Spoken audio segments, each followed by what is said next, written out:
Good evening, everyone. It is Tuesday, July 23rd, and this is the monthly meeting of the Michigan City Plan Commission.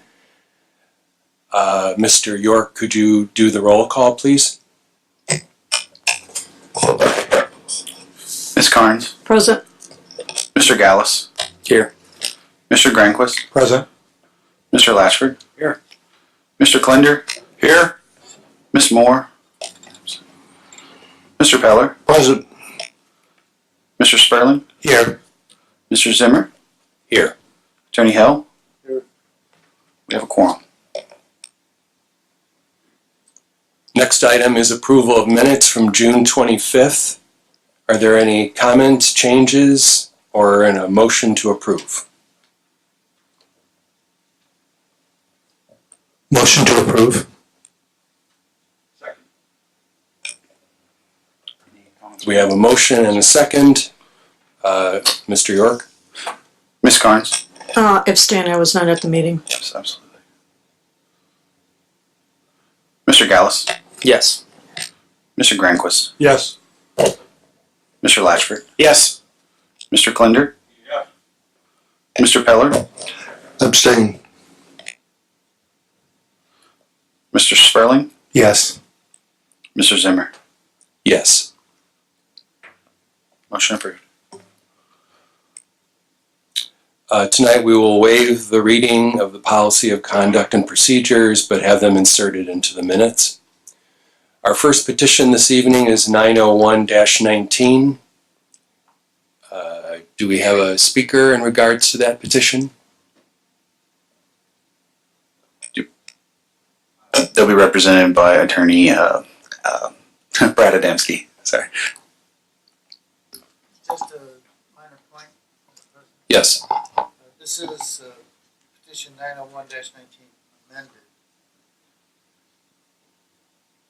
901-19 amended. All right, thank you, and that's actually a good place to start. Attorney Brad Adamski here on behalf of the petitioners. The subdivider is BFLP Finance LLC, of which we have a representative here. The land surveyor engineers, Global Engineering and Land Surveying. We also have a representative of them here as well to answer any specific questions the commission may have. The amended petition that was filed, this project's been before you before we actually started at the beginning of the year with you with a rezoning so that we could do multifamily housing. And then we filed the primary plat, realized we might need a variance for that primary plat. Going through the variance process in conversations with the city, we ultimately decided the client decided to move away from that request for variance. The request for variance in the original plat had this 0.79 acres being subdivided into 5 parcels, where each of those parcels would have been possibly a 2-unit townhouse, so up to 10 units. Had we done that, then we would have needed a variance from the setback requirements because we wouldn't have had 10 feet all the way along, and also we would have needed a variance from the density setback because of the number of residences within a 0.79 acre. Removing those two and now using on the amended plat where it's just 4 subdivided plots, we no longer have any issues with setbacks. We no longer have any issues with density, so there's no need for a variance. This is a very straightforward procedure that we're before the board with right now. You should have all received copies of the plat, but we do have copies here and we can address those questions. But just in a nutshell, what we're doing on the south, or what we're proposing on the southwest corner or southeast corner of Lake and Felton is 4 proposed lots out of that 0.79 acre parcel. As for the specifics of it, Shem Khalil from Global Engineering can answer any questions from the board.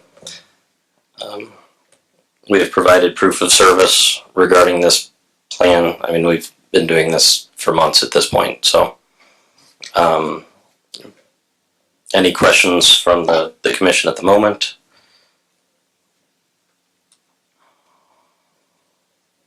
Yes, excuse me.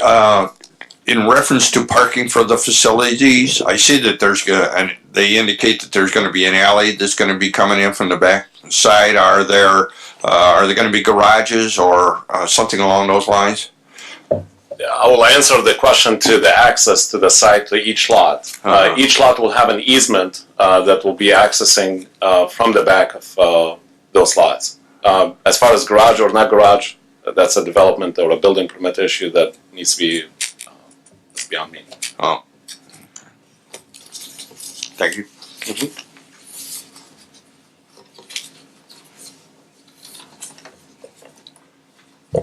This is a primary plat, so you understand that you'll be coming back for secondary, so there'll be some modifications, the sidewalk issues and other things that you understand. Yes, we understand. This is just part of the procedure. The primary plat, assuming we get approval, is valid for 2 years, but then within that time, there's whether there is any construction plans. In this case, there isn't any infrastructure that's being added in. So the next step would be your correct secondary plat approval and then ultimately coming back before the commission again.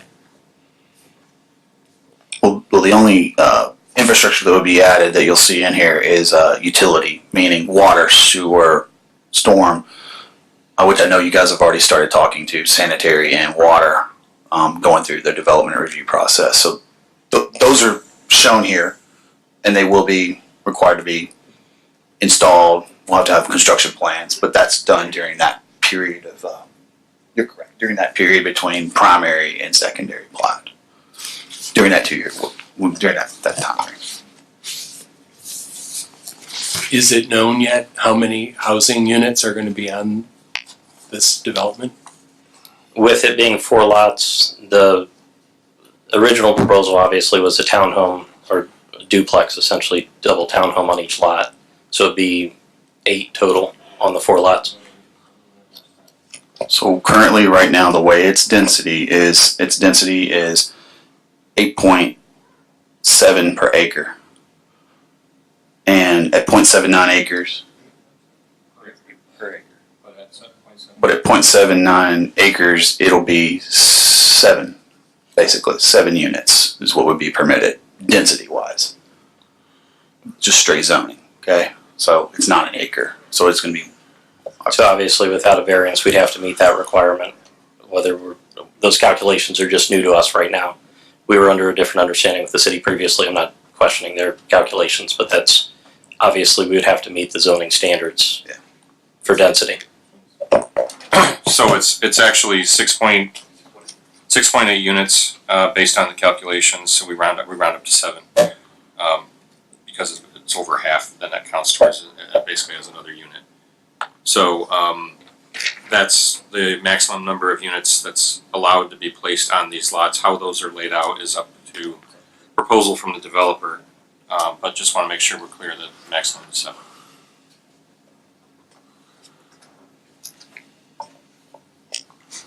Great, thanks. Skylar, do you want to give your report then? And then maybe there'll be more questions and comments.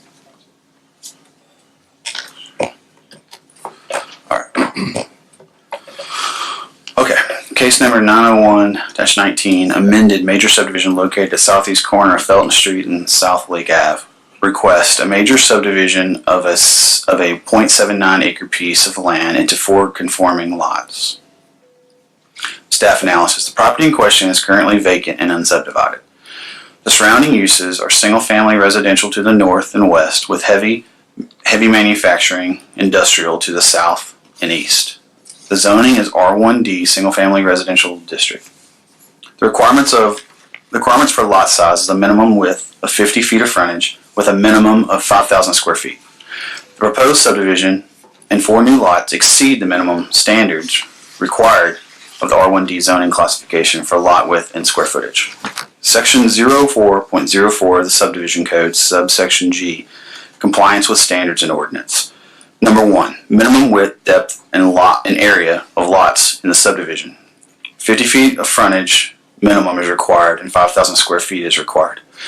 Lot number 1 has 78.53 feet of frontage and is approximately 9,825 square feet.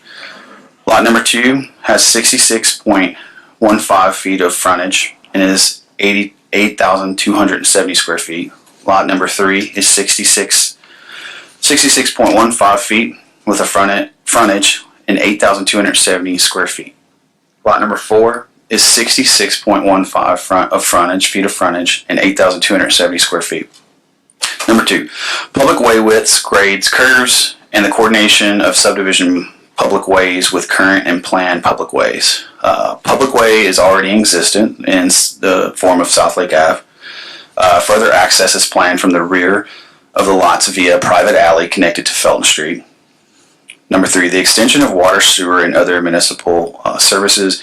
New water and sewer easements and locations are shown on the proposed primary plat. These must be completed before approval of secondary plat. The subdivider has already spoken with the utility providers and initiated the process. Number 4, allocations of areas to be used as public ways, parks, schools, public and semi-public buildings, homes, businesses, and utilities. Currently, no new public roads are proposed, and the subdivider has provided area for new utility locations per the respective utility provider recommendations. Sidewalks are required per the zoning code, section 18.05, non-motorized pathways as follows. Sidewalk requirements within applicable areas described in subsection B above. Sidewalks shall be provided along all streets as follows. Number 1, sidewalks shall be required along both sides of streets and all subdivision plats and multifamily developments. Number 2, sidewalks should be required for all uses along a major thoroughfare frontage. The applicant, owner, or developer of any use that is subject to the site plan approval of 23.02 shall be required to install a sidewalk along the entire street frontage of the petitioner's lot, meeting the requirements of this section. Staff recommendation. Planning staff has reviewed the proposed subdivision and primary plat and finds as follows.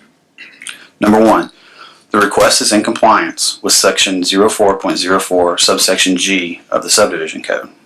Number 2, the request is in compliance with the subdivision code with the exception of sidewalks, which are required and must be added to the secondary plat per section 18.05 of the joint zoning code.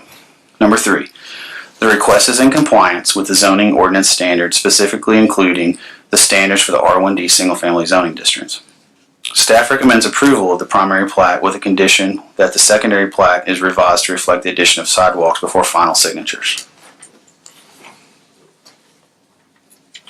Thank you, Skylar. Any comments, questions from board members? There's some more comments for clarification. Mr. Adamski or your client.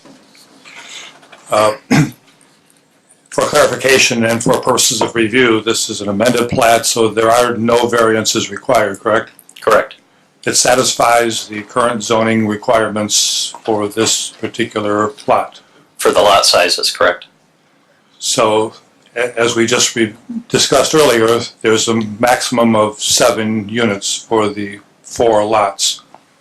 So, any developer can't just load up and put a dozen units on there or something. There's limitations for that, correct? Correct. And then there are, on the drawing, there are sewer lines represented. There's a line going across the property right now. So can you address the relocation issue of that sewer line and how it's going to come down the other side there and its relationship to any capacity for the treatment? Sure. Sham Khalil, Global Engineering again. So the sanitary line, we met with the sanitary district, and they prefer actually that they connect to Felton. Felton seems to, their study, I guess, or their recommendation is to actually connect to it because they have more capacity on that line. The existing line as it stands right now is a 6-inch line going to Lake. They're saying that it'll be much better served if it goes to Felton. So that's what it's showing. So the approval for the sewer lines and all that infrastructure will come from a different board, a different jurisdiction. The agencies, yes. And that will come down the road, so that's not an issue with us here tonight. That's correct. Different department and different agencies will have to approve the utilities for their own utilities that they are. So when you're ready to do construction, you will go before those boards and agencies and get approval, make sure that there's all appropriate requirements that are met, capacity that is met. Absolutely, yes. So storm sewers and sanitary sewers, there's no issue with overloading that we are addressing here tonight. To my knowledge, that is correct, yes. And again, there's a maximum of 7 units, so the parking will be limited to any of the occupants of whoever's going to purchase those properties and build whatever structures subject to the building code and whatever permits they get. That is my understanding as well, yeah. So the one thing that I'm not quite sure if I'm following, it's the maximum allowable by the code. Right. So any parking issues is subject to that limitation. Obviously, if you have one lot or whatever units, it's not like there's going to be a whole flood of residences there, like a whole big apartment complex or something with tons of cars. It's 4 lots and whatever construction is built on it. To my knowledge, it's an R1D, and it does not allow any apartment buildings or condos Right. without a variance. So there's a process for a variance that if there is a developer who will ask for that or propose that, that's during the building permit process, and they will have to actually go for a variance. If I'm not mistaken, probably your staff will probably. But there is no variance right now. You amended the plat so that you don't need any variance, so that's not an issue with the That's BZA. correct. Yes. The amendment plat is 4 lots instead of 5 lots, and it was because of the setback lines. And it's the subdivision rules more so than the zoning. Okay. Yeah. Thank you. You're welcome.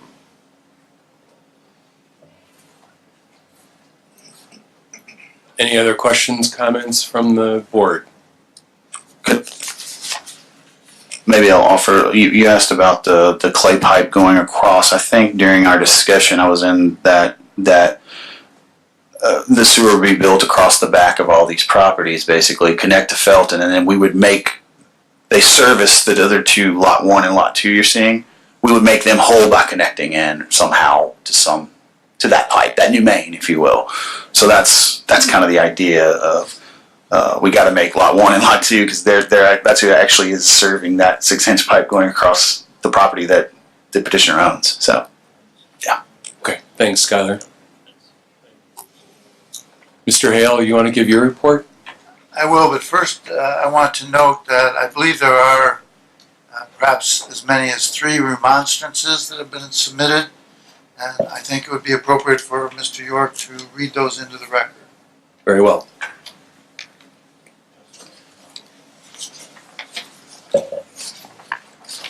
I would note for the record that you have copies of these yourself in front of each member of the Plan Commission, but Mr. York will read the letter, not the accompanying documentation.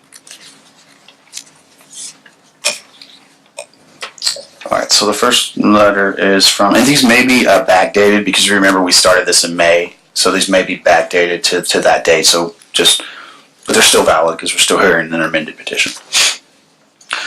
To the members of the Planning Commission, whomever it may concern, 5/28/2019. This is from Tom Orlowski, owner of the 2 lots on the northeast corner of Lake and Felton Street, regarding discussion of the proposal to create a major subdivision in this neighborhood. I am adamantly opposed to the designation of the property in question along the east side of Lake Street between Felton and Fogarty Street to being made into a major subdivision. In a brief discussion I had with Mr. Peller in the City Planning Department, he said the developer was seeking variances in setbacks, sewer lines, and population density so that the developer can build as many residences as possible on this piece of land.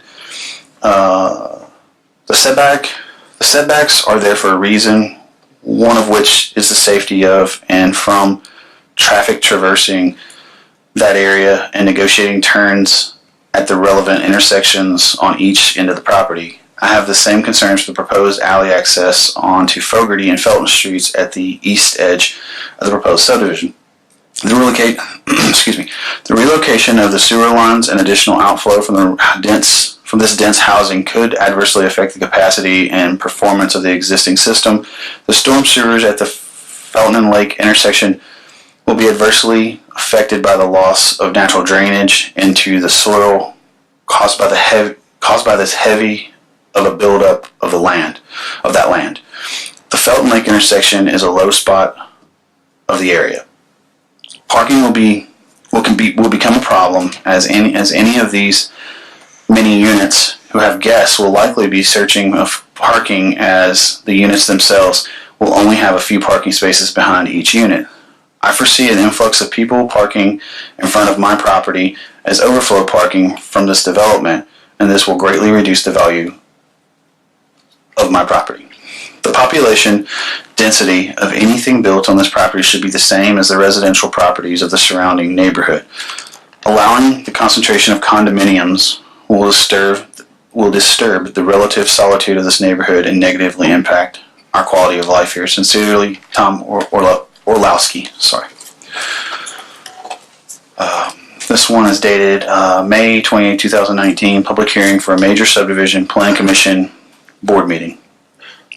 Speaking for the Canada Park Neighbors Group, the community surrounding property parcel ID number 46-01-21-380-006.000-022, or real estate located at the southeast corner of Felton and Lake Avenue in Michigan City, Indiana, 46360. Also, DBA Lakeside Townhomes. For your information, Canada Park Neighbors consists of residents between Route 12 and Lakeshore Drive and Lake Street through Center Kruger Streets. We communicate regularly with approximately 50 households and two businesses. We respectfully wish to notify the Plan Commission Board of our opposition to the project if Ordinance 45.09 is utilized. This ordinance amended the zoning map from R1E to R1D, allowing for multifamily residences.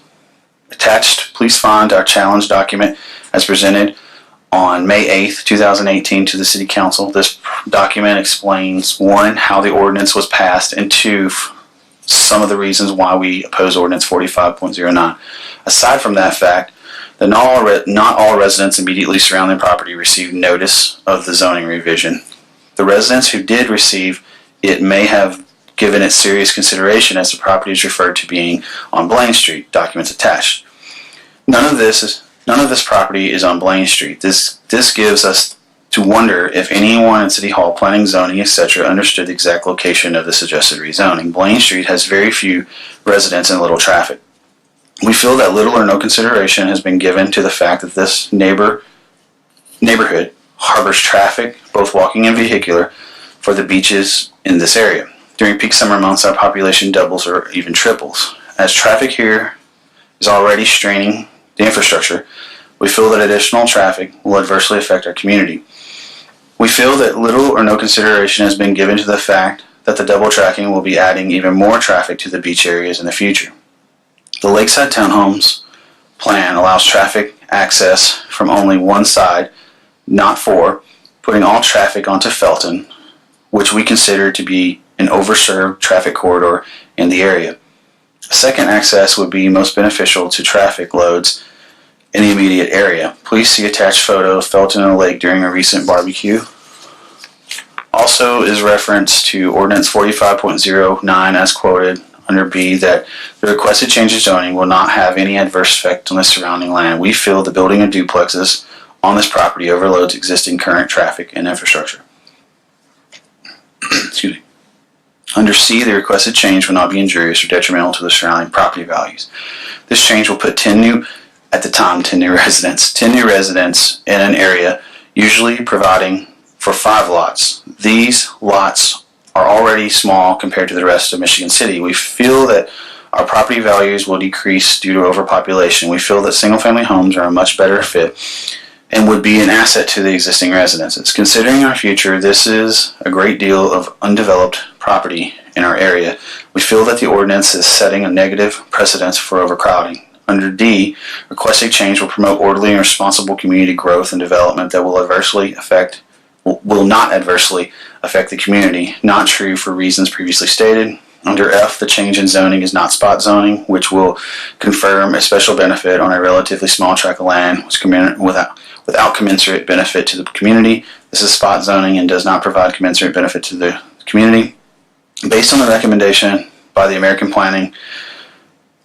Society of Planning officials, we are in process of providing a petition which will be signed by more than 20% of the area of the proposed subdivision.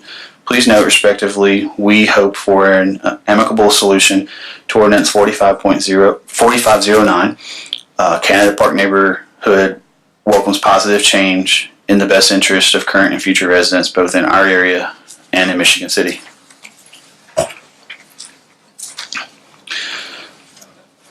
Oh, I'm so sorry. For any questions and further communications with Canada Park neighbors, please contact Ellie Hartman at 312-515-1177. Text or voice for Eleanor_Hartman at hotmail.com.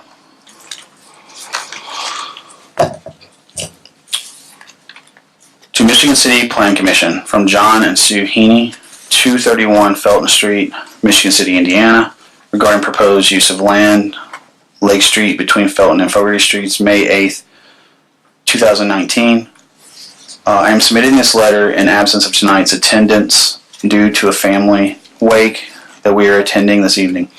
We are the homeowners at the corner of Lake and Felton Street, 231 Felton, Michigan City. We have been apprised of the changes by word of mouth from our neighbors to zoning on Lake Street directly across the street from our house between Felton and Fogarty Street. Although one neighbor received notification via certified mail, we have never had any communication by any parties involved at any time, no certified letter or other communications.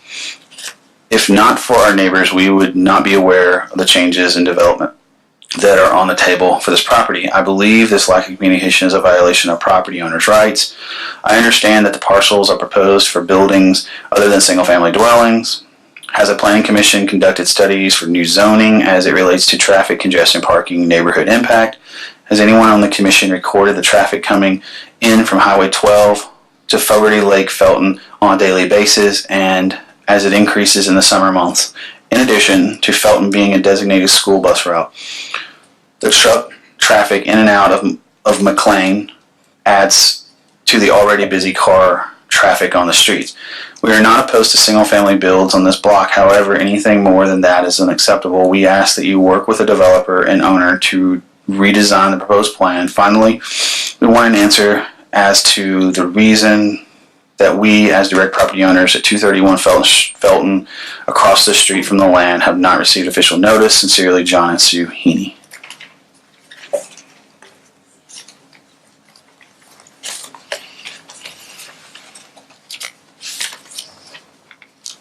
That's it. That's it. Thanks, Skylar. Mr. Hale? Yes, thank you. I prepared my report for petition 901-19 amended. You have a copy of my report in front of you. I will summarize it as follows. As indicated, the petitioner is requesting major subdivision approval for 4 lots to be platted on this property, and specifically this evening under your consideration is a primary plat approval. I would note first that I've had an opportunity earlier this evening to review the notice documentation provided by the petitioner and petitioner's attorney. I find that it is adequate, it meets our requirements, and you're free to consider this matter and make a decision this evening if you choose to. Next, I would just indicate quickly that the pertinent provisions from my review of the subdivision ordinance are sections 1.08A3, the entire Article 4, 5, and 6. I won't go over the process for primary plat approval. This has been discussed by the petitioner, by the board, and by Mr. York in his report. However, I would note that your decision is to be based on certain standards. Some of those are found in the subdivision ordinance under section 4.03 subsection G. I think it should be pointed out that it is 4.03 subsection G. In addition, your primary determination is that the requirements of the subdivision ordinance are met in this primary plat, and the requirements of our subdivision ordinance are also met. So those are the 2 primary objectives that your review is intended to provide. Having said that, then I would note that this body may approve the major subdivision application, specifically tonight, the primary plat approval. You may also approve it with certain modifications that would bring the application into compliance with the subdivision ordinance or the zoning ordinance, or deny the application on the grounds that it does not comply with our subdivision ordinance or with our zoning ordinance. So the issue is to determine if this proposed plat complies with both ordinances. I would note that Mr. York's report, your staff report, has indicated that there is a subdivision and zoning ordinance requirement for sidewalks. That's been mentioned and discussed. And so Mr. York is suggesting to you, or is reporting to you, that that must be addressed in some fashion or another. It could be the basis for a denial, or it could be the basis for a condition that you would attach to a motion to approve the primary plat. And therefore, I would suggest to you that any motion would include adopting or rejecting the findings made by Mr. York and approving the proposed primary plat, or rejecting the proposed primary plat, and if approval, subject to the condition that Mr. York has attached to his report. Thank you, Mr. Hale. Any comments or questions from the board regarding where we are right now?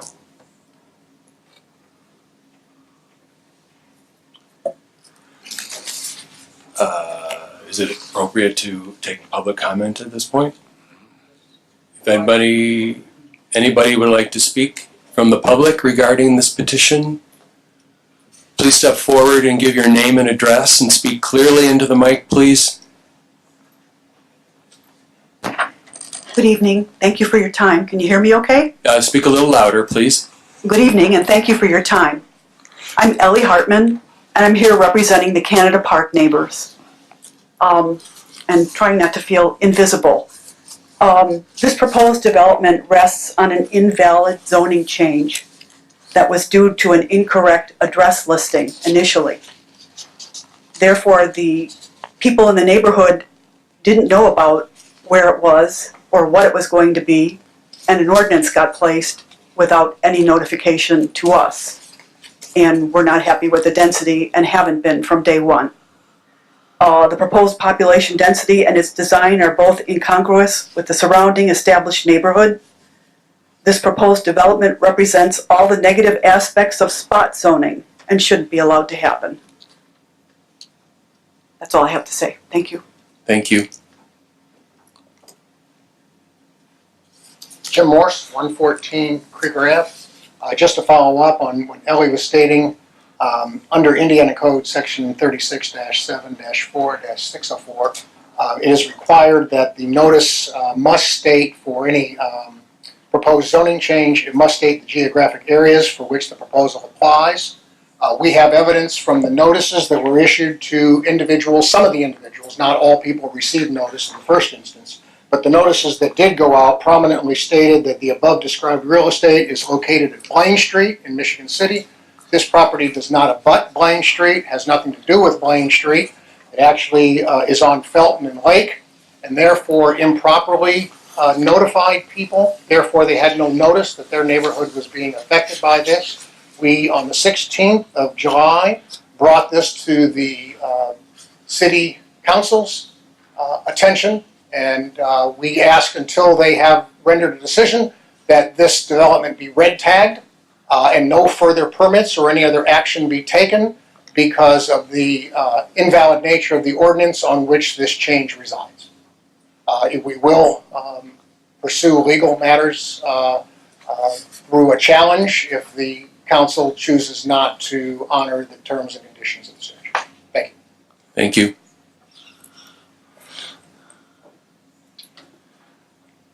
Greg Deutscher, 103 Felton. I have a couple questions. the alley, will that, having the alley back there, will that have to have a variance?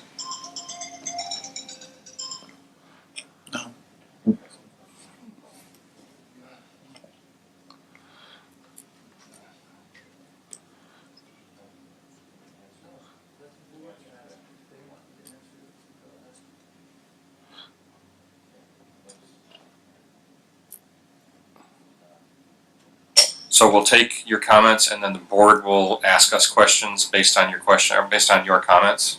Okay. So we're not answering directly, but we'll make note of the questions that are asked. Okay, I have several. The alley, will that take up part of the lot? And does this lot still have 5,000 square feet after you put the alley in? Is the alley a public alley? You're going to put 7 duplexes on one 6-inch sewer line and feed that to a 6-inch sewer line on Felton Street? Doesn't sound logical to me. And if they put new infrastructure in, who's paying for the new infrastructure? We have several times a month they have to come up and blow out our sewers, clean our sewers. We have a sewer problem in that area. And when the alley dumps onto Felton Street, which is Wild McLean's entrance, there's already 2 duplexes there that have several cars parked there all the time. And you're going to have 7 homes dumping onto Felton Street from their off-street parking. Let me see if I have anything else here.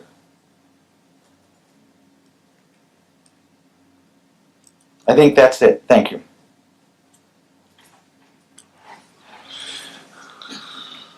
Sue Deutscher, 103 Felton Street. I also would like to state that I am against this. Hope you decide not to accept this proposal. We have no problem with 5 single-family homes in the area. That area has been single-family homes for a very long time. There are some people who are 2nd and 3rd generation in that area, and you're coming in and building spot duplexes without proper notice to the people in our area. Yes, we are very upset by this. We have Wild McLean trucks that come from 2:30 in the morning all day long. I live on the corner of Felton and Center Street, and trust me, every single day we have constant truck traffic. We are on a bus route. They do not go across Liberty Trail. They come through our area. There are buses there all the time. If you build these townhouses, they're going to come onto Felton Street. The only place they can go is right. There's not even a half a block before you have the main entrance to Wild McLean, and they will actually turn left and barely get into a lane where they'll have to turn right or left on Felton onto Lake. There is no room for this kind of traffic that they're proposing. And then you add sidewalks. Will the sidewalks take away the square footage from the actual plats, and will that make a difference? And why would you go ahead and do this for property that's not even been sold? This is all a proposal based on somebody's wish to develop this land, but he doesn't own it. He doesn't live in our community. He has no intention of living in our community, and he's already pre-selling these units in a place on right across from the DNR. So he's already planning on this, and he hasn't even gotten your approval because that's what they're doing. They're pre-selling them. So I just want you to really think about this, that it is not something our community wants. Thank you. Hi, Jane McDonald, 213 Felton Street. Many of my concerns have been echoed by my neighbors. I just recently had sewer work done on my house, and it's important for you to know that the sewer line, the 6-inch sewer line that they discussed as having access for these townhomes, is also connected to the sewer that runs by our houses and down the alley. And that alley sewer line is cleaned out regularly, as Greg said, several times a month and after every major rainstorm. So it's not really relieving, it's just pushing stuff back and forth. And a 6-inch pipe that exists now is not enough to manage the houses on our existing street. So you can imagine with the addition of 2.5 bathrooms per unit, plus washers and dryers, the additional stress that it'll put on those sewer lines. I'm very concerned about backups and flooding and all the rest of it. My other concern as well is for traffic on Felton Street. There are 4 bus runs per day, which means that the buses run 8 times up and down our streets, beginning at 7 in the morning, ending at 3:30 or 4 in the afternoon, plus, as Sue mentioned, the heavy semi-truck. Any truck that can't traverse the corner at Blaine and Center comes down Felton Street. Again, the U.S. Census Bureau tells us that there's an average of 3.5 autos per household. So if you multiply that times 7, that's an additional 21 autos per household. Let's just say, worst case scenario. Access and egress down the only avenue is Felton Street, and that creates absolute undue stress on existing neighbors and the street itself. How old is that street? How much traffic will it really tolerate before something catastrophic happens? That's my concern. The houses that exist in our neighborhood are 100 plus years old. It is a neighborhood of people that talk to each other and are bonded and always have been. Townhomes really don't fit. It's not a beach community. It's close to the beach, but it's not really a beach community. So we don't really feel that it will enhance our property taxes, our property values.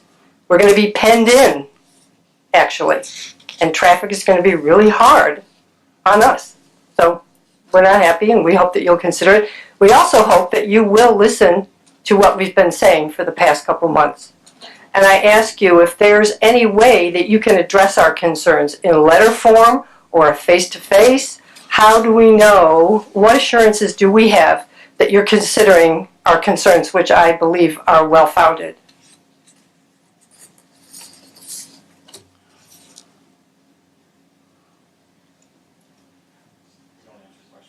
Okay, thank you. Thank you very much. We do want you to know that everything you say is taken very seriously. But we weren't in the minutes. We were not included in the minutes of the meeting. Thank you. John Heaney, 231 Felton, right across the street. You read one of our letters. As you stated, we believe we found that this goes against state law about the Blaine at the initial notifications, which you already know I never received. And then also on those notifications, I believe it was the lawyer here, when he was first proposing this site on video, and how you sometimes are on TV, he even described to the board, I don't know if it's just board or the zoning or planning or variances, he even described it as Blaine Street. So we've got it written, and if you go back and read the minutes, he's saying Blaine there too. So we don't even know, did any of you even know that this was on Felton and Lake? So, I mean, I have a lot of issues with it, but if this was done improperly, the issue shouldn't even matter, I mean, it's, I could sit here all day. The realtor, we met with him, he thinks this is great for the community, but he doesn't live in the community anymore. He moved out.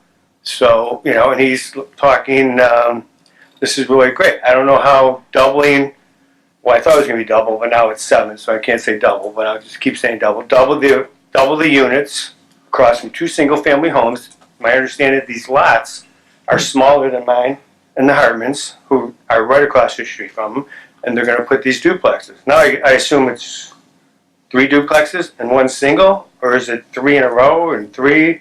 How 4 and 3? I don't know what his new proposal is on that. So you're doubling that. You're doubling the cars, which was spoken about. You're doubling the waste going on the sewer lines. You're doubling traffic. And just so you know about this busy corner, someone took out the stop sign down on either Sunday evening, early Monday morning. I believe it was probably a truck turning there. We called the city. The city is great. They came out and put the stop sign right back in. I've witnessed accidents on this corner. A major accident is going to happen. Children run across the street from the duplexes. Cars flying down the street, not stopping at the stop sign. It's not even you can't even see it because of trees and things in the area.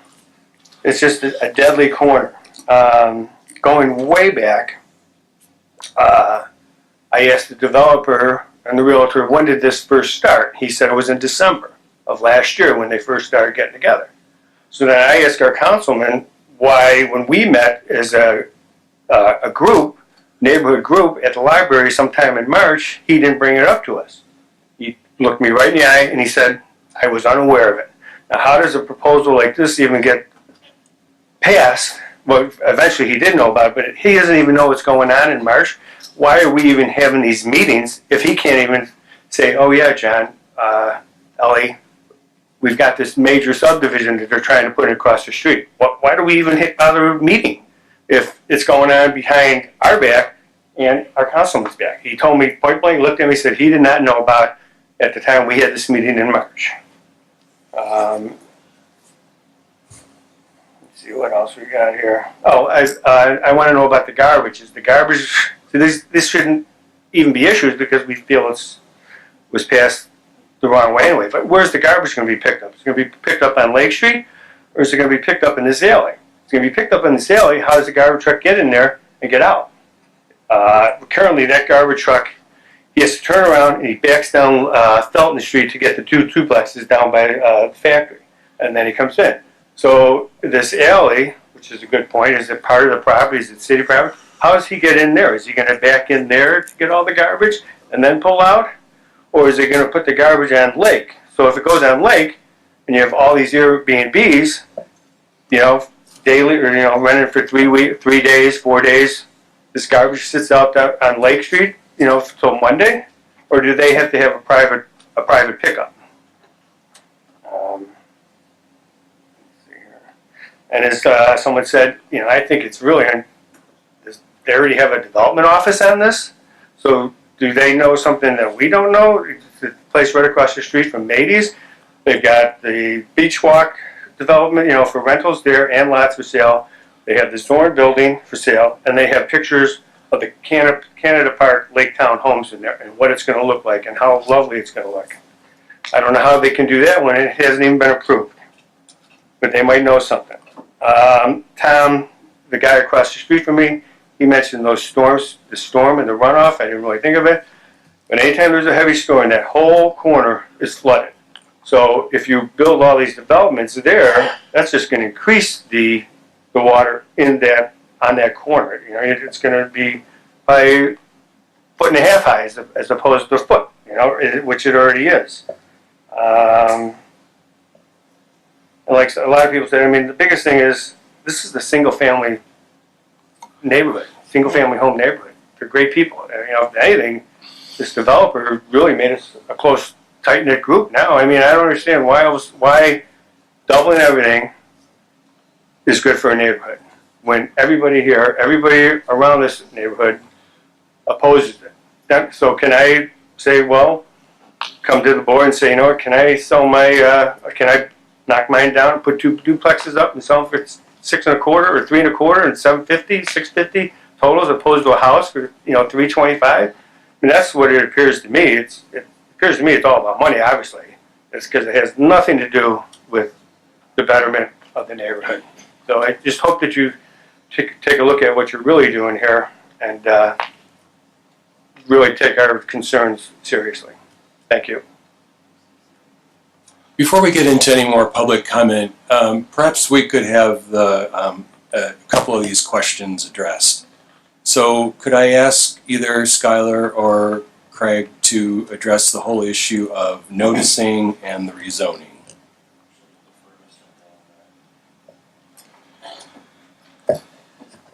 What I would say to you is that, in my opinion, the arguments about noticing that relate to our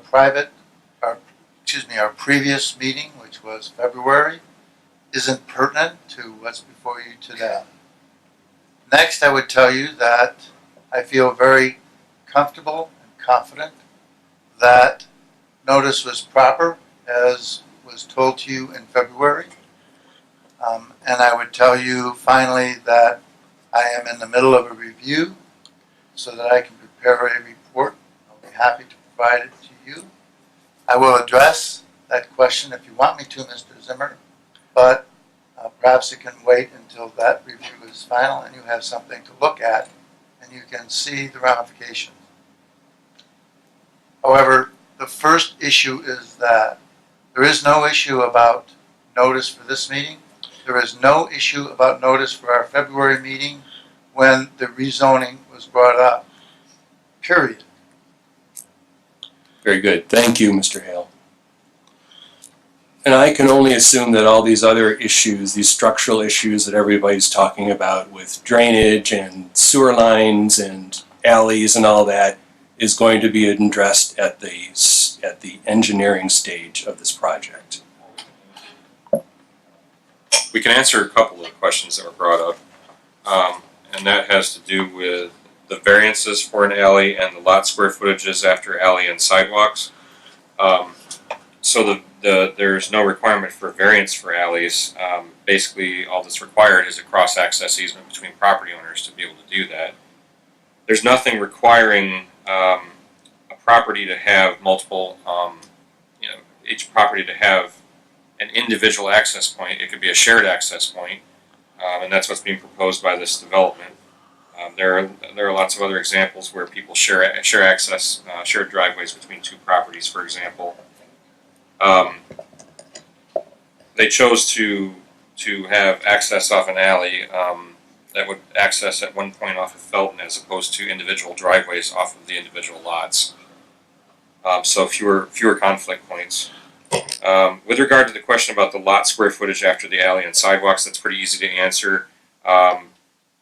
Easements do not count against the square footage requirements for subdivision, and as long as the impervious surface for the total property is not exceeded as a result of the construction of the alley, and whatever residence would be built on that lot, that would be addressed at the time of permitting. It's not pertinent to the discussion with regard to the subdivision. And sidewalks are placed within rights of way, and so they would not detract from any sort of square footage requirements for the lots themselves.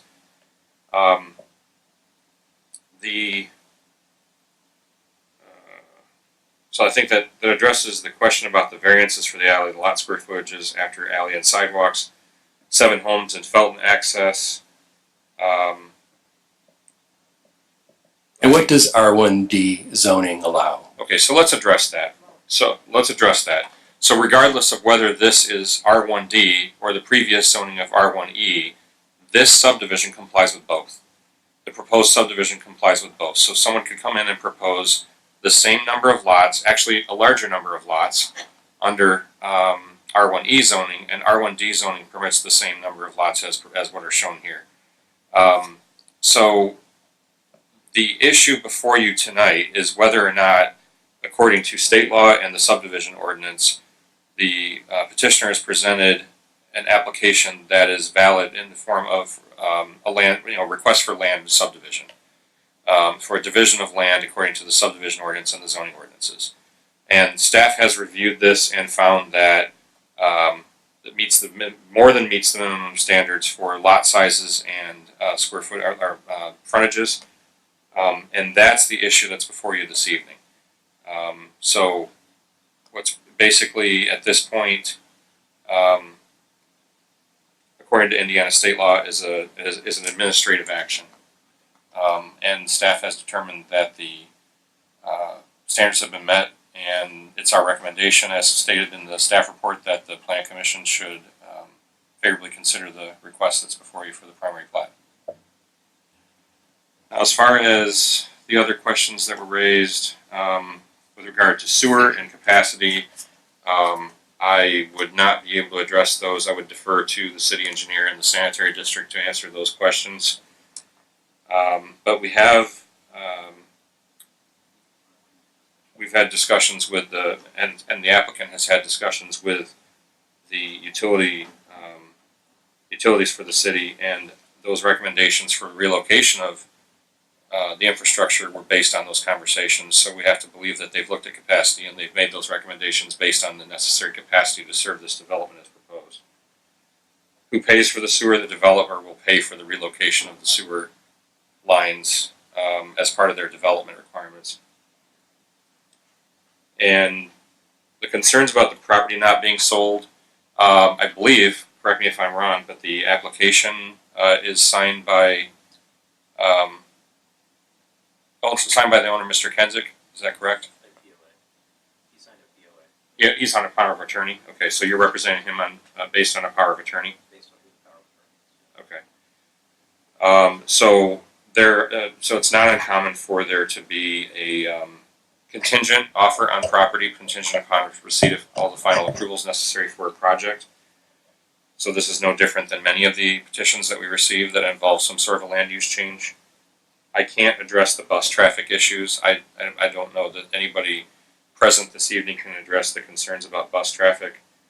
And garbage truck access, again, the developer would have to basically make arrangements with our refuse department as far as where the refuse would be collected from. But my guess is that there would be a determination made as to where, not if, refuse would be collected. I think that's the majority of the questions that were raised to us. If there are additional questions from the board, happy to answer those. Just to follow up, there's been some question raised about the validity of the ordinance, but that is outside of the purview and scope and jurisdiction of our commission up here. So we simply go by the status that there is an ordinance. It's currently zoned R1D. It's currently zoned, and we based our we're just following. We based our review on R1D, but I did make the statement that even if this property was zoned R1E, this same subdivision could be approved because it meets the standards of both. Which, when you're referring to E and D, that means even if the ordinance were to be determined invalid or something, it would go back to E and it still meets the requirements. The division of land is purely that. It's the division of land. It's just a subdivision. This is a petition for subdivision. Right. Thank you very much. I have a question, if I may. Yes, please. When is a traffic study required? Is it in this sentence or is it a PUD? 10 or more lots. For 10 or more lots, according to the standards that were passed, and that doesn't apply in this case because we're not talking about 10 or more lots. Thank you. I have a question also. Mr. Phillips, perhaps if you could clarify what the term major subdivision means in terms of this ordinance, it would be helpful. Sure. Major subdivision is the division of land into 3 or more lots. Anything less than that would be either a minor subdivision or administrative subdivision.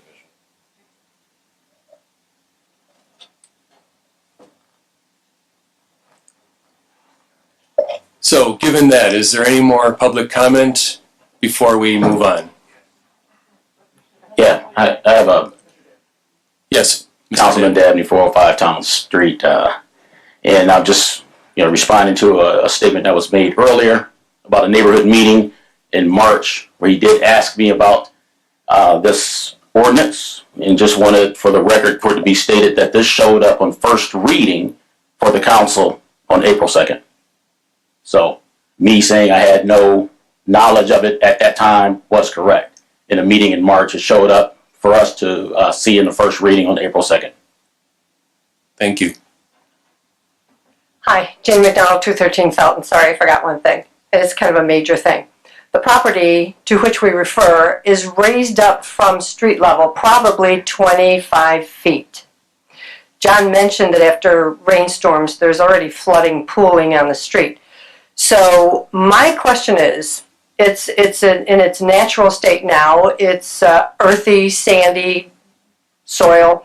It absorbs the majority of the rain that falls.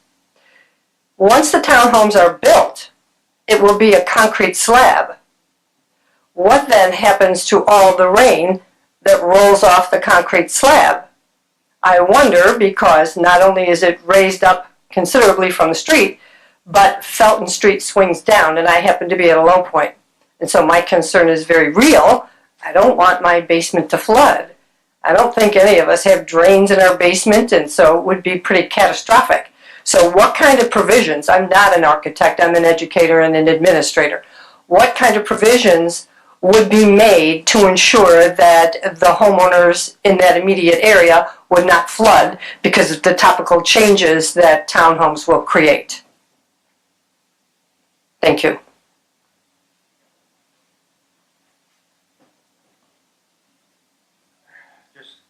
John Heaney again. Just one more thing. You said that all the notifications were correct in February. The first, I do understand that. Yes, they only have to show proof that it was sent out, which I did receive from them, showing proof that they did send it to me. I did receive that from them at a meeting. My question is, and you said that the notifications were legal and everything is perfect. Period. Does period mean that having Blaine on there was fine? That would be my question. So I'm going to address that because I think there's a need to clarify. So the notices previously said Blaine, and once the first time that it was brought to our attention that there was a concern about the fact that they said Blaine, as a courtesy, not as a point of law, but as a courtesy, the staff requested that the applicant revise that notification, and they did. So I just wanted to state that for the Plan Commission. But I'll also note that if one accesses the county's records on their website, it noted the property refers to Blaine Street. I can't correct that. I don't work for the county.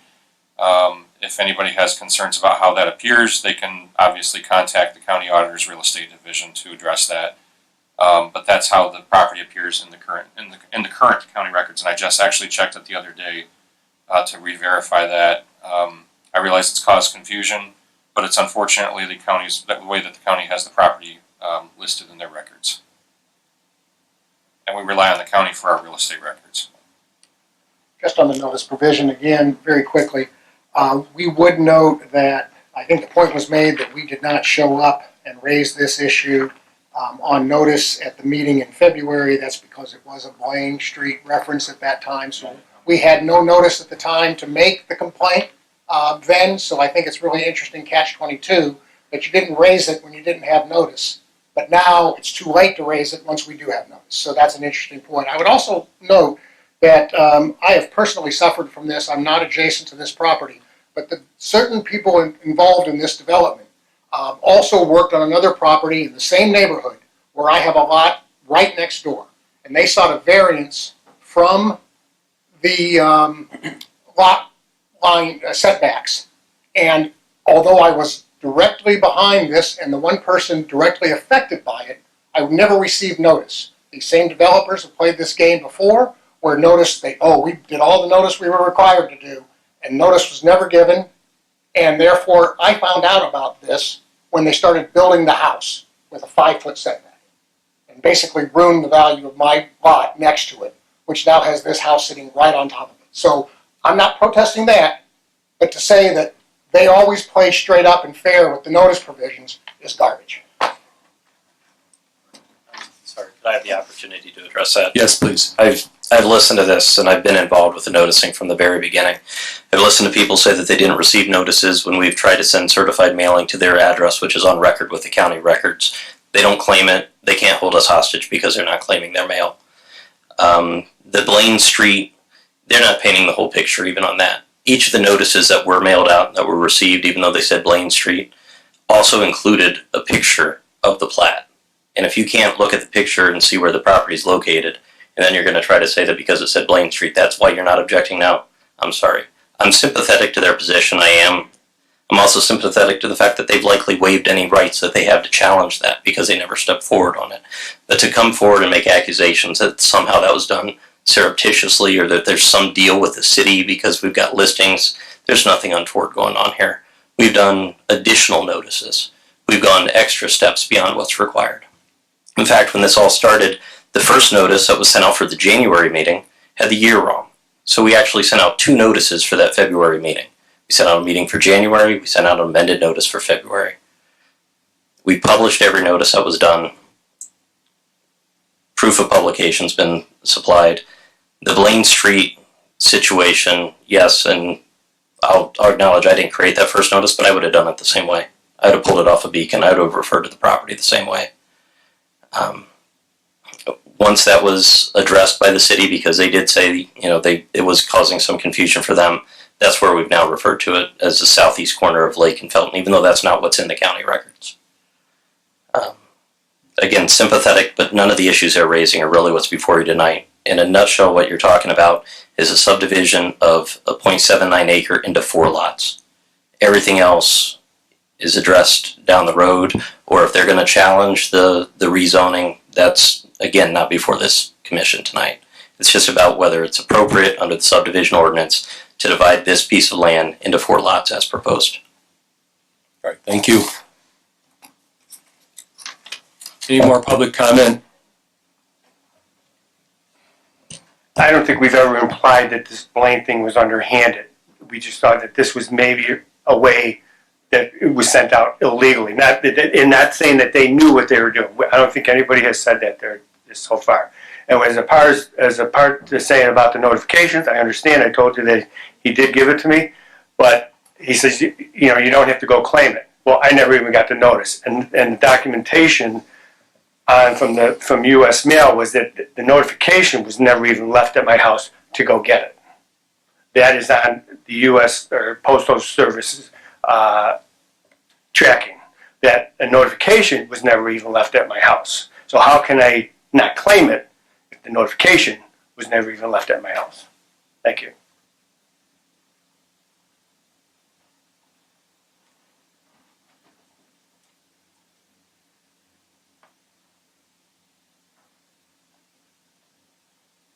Larry Hartman, 230 Fogarty Street.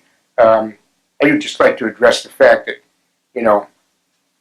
this was being pitched to us as these are going to be townhouses, they're going to sell these to families. Clearly what they're doing by advertising these townhouses, in addition to properties in Boardwalk, these are going to be for rentals. And we have a problem right now with parking in our neighborhood because we have so many short-term rentals. We have alleys behind behind all of our houses, and still everybody parks on the street. Try to drive down Felton Street right now, or not Felton, down Fogarty, and there'll be cars parked on both sides of the street. Heaven forbid there's a fire or any kind of a medical emergency. You'll never get a medical emergency vehicle down that street. The same thing is going to happen here. Rental people, they don't care about. You can say you're supposed to park in the back. You can say this. You can say that. They're going to park in the street because they do it every day on our street, on every one of the streets in our neighborhood. Thank you.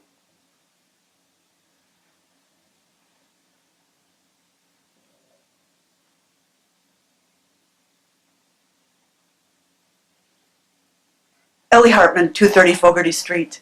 I understand that there was a plat attached to the first set of documents that came to the houses, but if the first page says Blaine Street, why would you look at the plat? Thank you. With that, public comment is closed. I guess I would entertain a motion on this. Remember the instructions that Mr. Hale gave us.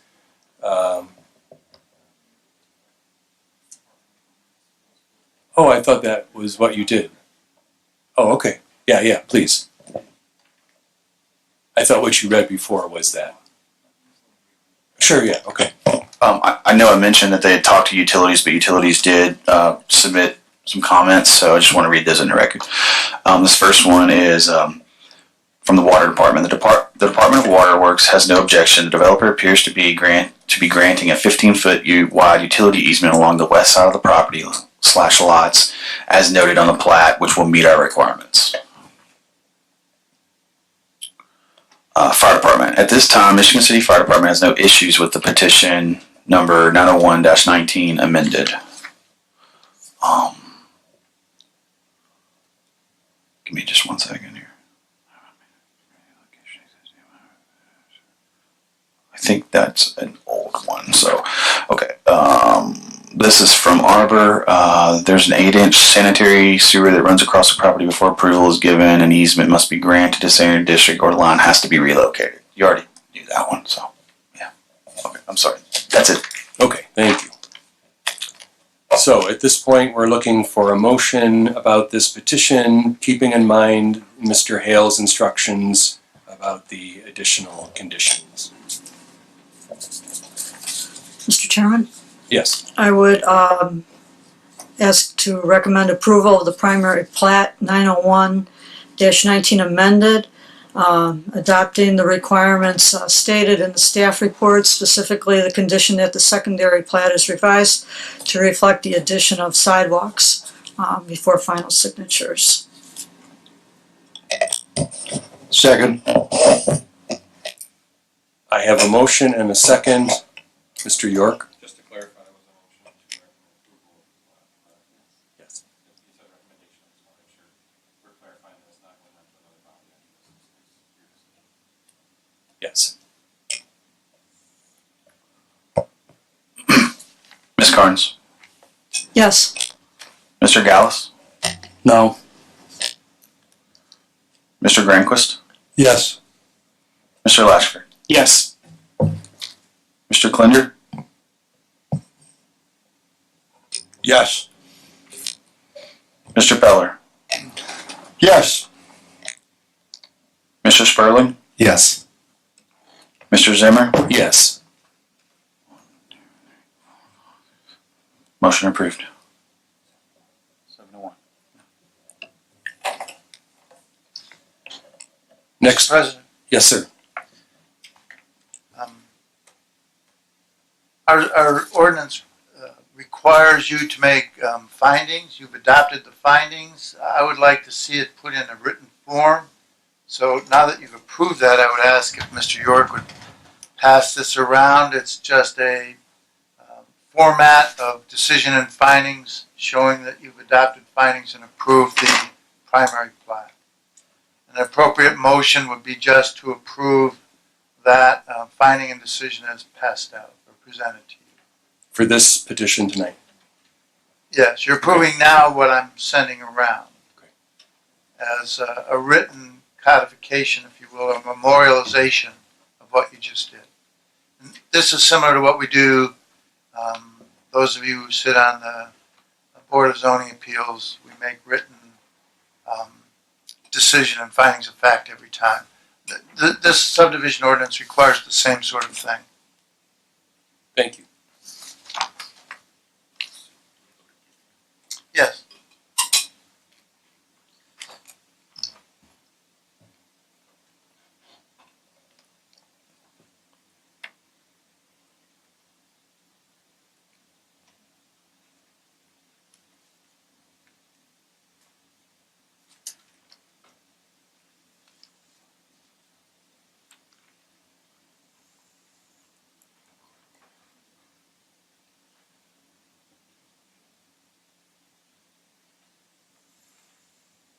So at this point, we're looking for a motion to approve the order and findings of fact. That would be correct. I'll move that we approve the order and findings of fact. Second. Ms. Carnes? Yes. Mr. Gallus? No. Mr. Granquist? Yes. Mr. Lashford? Yes. Mr. Klinder? Yes. Mr. Peller? Yes. Mr. Sperling? Yes. Mr. Zimmer? Yes. Motion approved.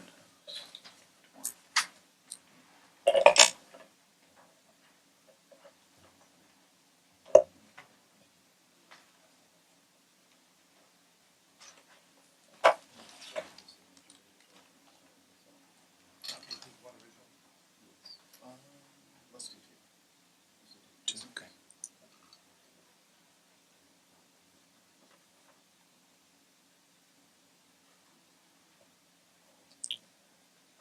With that, we move on to is there a report from the director? Yes, just a brief update. As you're aware, this body formed the Alternative Housing Committee to take a look at things such as tiny homes and container homes and similar types of alternate housing arrangements. We have received the list of people that are going to serve on the committee that was put together, made up of Plan Commission, Council members, and city staff. And we will be scheduling the first meeting of that group soon. We've also gotten some recommendations, a proposal from consultants on potentially being able to assist us in terms of those discussions. So we'll be working with the people that were on that list to schedule that meeting soon. Just wanted to let the members of the Plan Commission know that.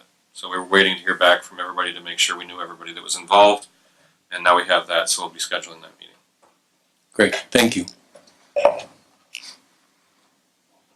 Is there a report from the attorney? No, sir. Do we have any old business this evening? We have no old business before us. Any new business?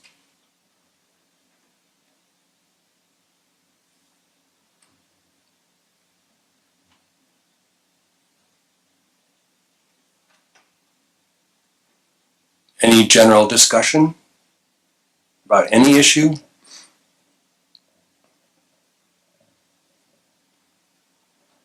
Any more public comment? Hearing none, do I get a motion to adjourn? Move to adjourn. Second. We're adjourned.